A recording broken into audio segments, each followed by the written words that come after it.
cual la comunidad internacional, Francia, entre otros países, tenía fe. Pero lamentablemente al final las cosas no se dieron. ¿Cómo va hoy el proceso de paz de Colombia concretamente a partir de hechos tan notables como por ejemplo tu liberación? ¿Y cómo piensas que América Latina y concretamente el Perú, nuestro país, puede involucrarse más y mejor? Bien, yo creo que el proceso de paz en Colombia es inexistente como proceso, esto es obvio, pero el camino hacia la paz lo estamos recorriendo. Lo estamos recorriendo obviamente desde un punto de vista que no es el óptimo, porque es el de la confrontación. Las FARC no dejó otra opción que la de una confrontación militar para poder hacerle frente a sus acciones delictivas. Yo creo que las FARC en algún momento de la historia debieron tener una conciencia política y debieron tener un ideario político.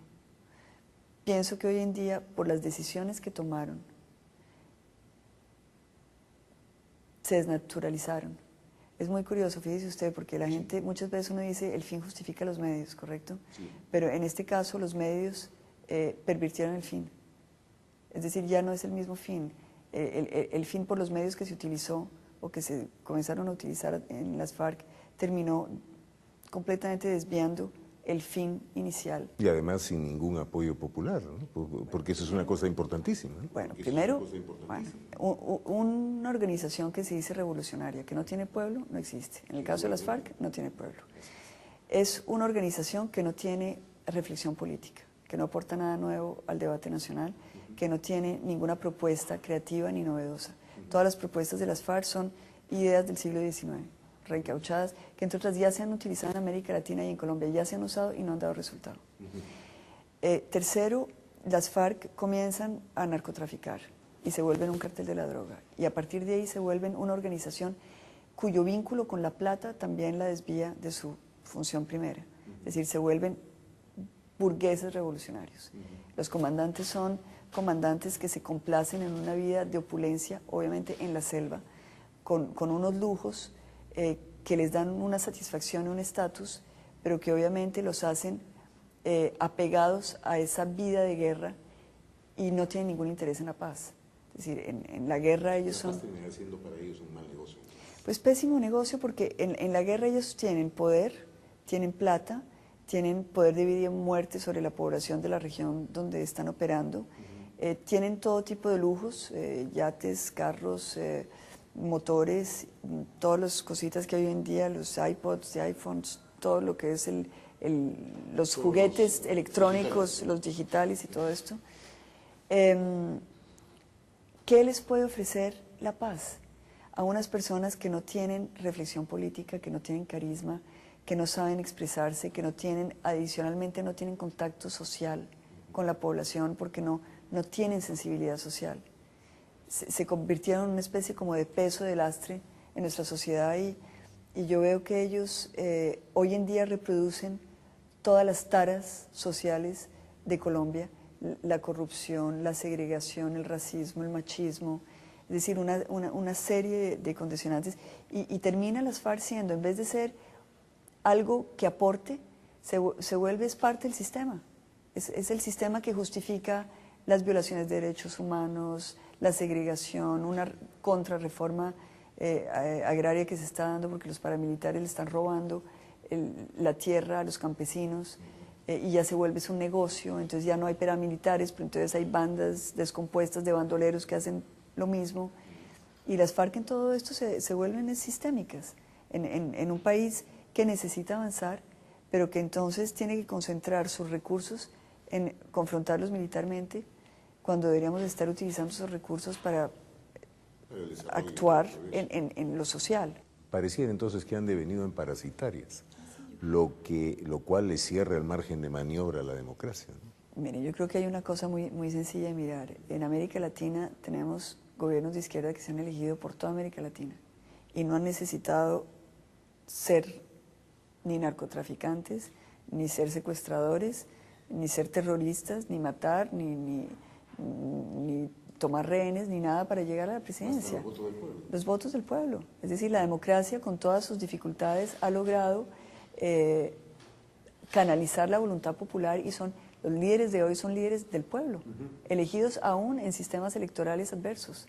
Entonces, ¿qué representa las FARC? Pues las FARC representan aquello por lo cual Colombia queda imposibilitada a tener una opción de izquierda. Porque mientras que existan las FARC, en Colombia no va a haber... De alguna manera desprestigia la noción misma de... Es más, yo creo en ya una reflexión política que el presidente Uribe se reelige es por las FARC. Es decir, el mejor reelector del presidente Uribe es la existencia de las FARC.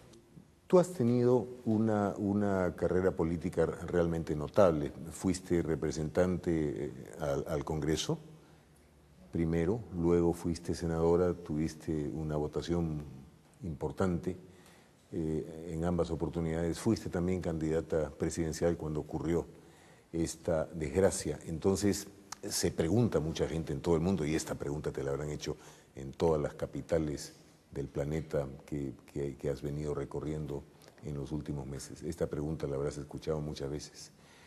¿Qué pasa con el futuro político de Ingrid Betancourt? Tus reflexiones tienen un contenido político, sin duda alguna.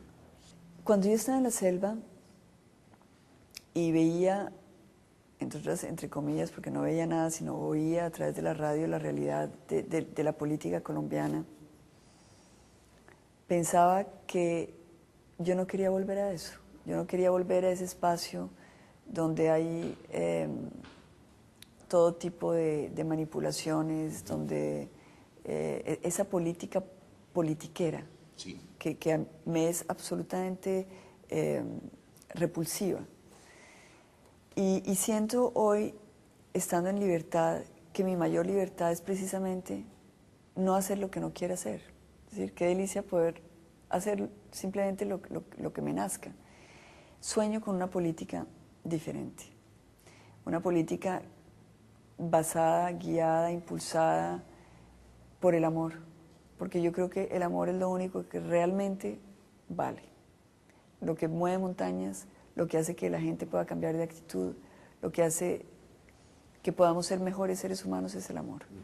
Entonces yo pienso en eso, en una política hecha de otra manera, donde se muevan principios, valores, donde no estemos movilizados por intereses, por asuntos de corto plazo, por coyunturas, sino que siempre esté guiado por una inmensa generosidad, una visión de largo plazo, otra política. Hay una frase del Papa Pablo VI. Él dijo en más de una oportunidad que después de la santidad, la política era la más noble de las actividades que un hombre podría realizar. De alguna manera, entonces, el planteamiento tuyo se orienta a regenerar el concepto de la política, de modo que pudiera convertirse mucho más y mucho mejor verdaderamente en un servicio y en una entrega. Bueno, eso que usted dice es bien interesante porque yo creo que nosotros estamos viviendo una transición de un mundo marcado por el materialismo que no nos dio satisfacción, donde hemos acumulado bienes y no somos felices, a un mundo donde las emociones van a guiar nuestras acciones. Y cuando digo emociones hablo del corazón y hablo de una nueva era donde lo que va a señalaros el camino va a ser motivado precisamente por